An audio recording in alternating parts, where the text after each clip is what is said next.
One question I get a lot is about 50mm prime lenses from Canon.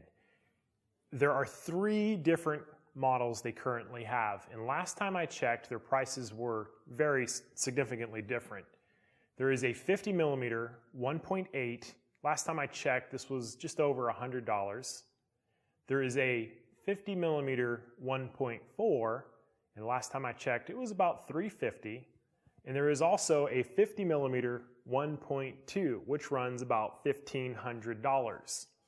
The reason why we're talking about 50mm prime lenses, and when I say prime, I mean they don't zoom in and out, there's just one fixed focal length, is these are some really, really great portrait lenses. Any of the 3 is going to give you a great portrait. The question I get the most is, which one should I get now? That's typically it. It kind of depends. What you're buying when you buy one of these lenses is you're buying different maximum apertures. So if you look at the size of the opening in the back, you can see that this one is a lot bigger than this one. This is the 1.8. So the wider the maximum aperture, the more shallow your depth of field. Now, something that's really important to remember is that if you are shooting on something like a 7D or a Rebel, there's going to be a magnification factor on your lens of 1.6. So a 50mm is really going to be an 80mm lens.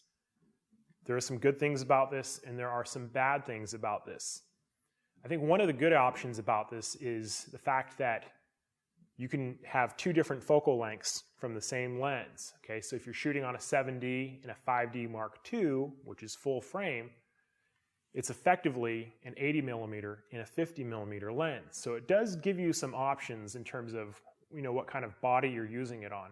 But the 50mm lenses are great primes for portraits, whether you're shooting on a 1.6 crop factor lens or a full frame sensor.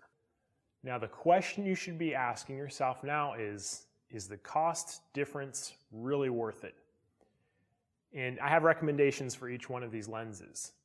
If you just bought your camera and you're on a really, really tight budget, you're going to want the 50 1.8. If you look around on eBay or if you check other photographers that have them, sometimes you can find them for less than $100. And this is a great lens for starters. The lens that I recommend everybody have is the 50mm 1.4.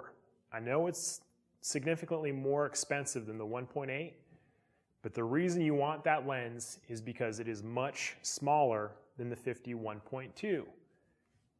Just about every professional photographer that I know either has used or is using a 50mm 1.4. It's smaller, it's compact, and it has a very wide aperture. Bang for your buck, that is the best lens you can get, I think, for doing portraits. Now, the reason why I say that is, I know a lot of people are going to argue with me and say, you want the 50mm 1.2. Well, this is about $1,200 more than the 50mm 1.4. And what you're getting for that extra $1,200 is just 1/2 stop. A stop is kind of like an arbitrary unit of light. It means twice as much light.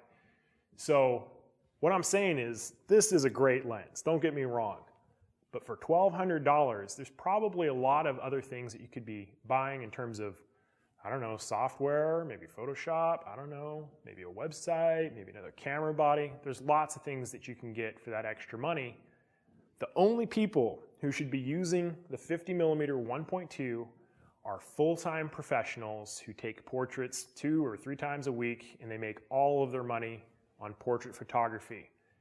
It's kind of interesting because I often find myself using not the 50 1.2, but the 50 1.4 when I'm going on a long road trip, because it's smaller, it's lighter, and it's almost quite as good as this.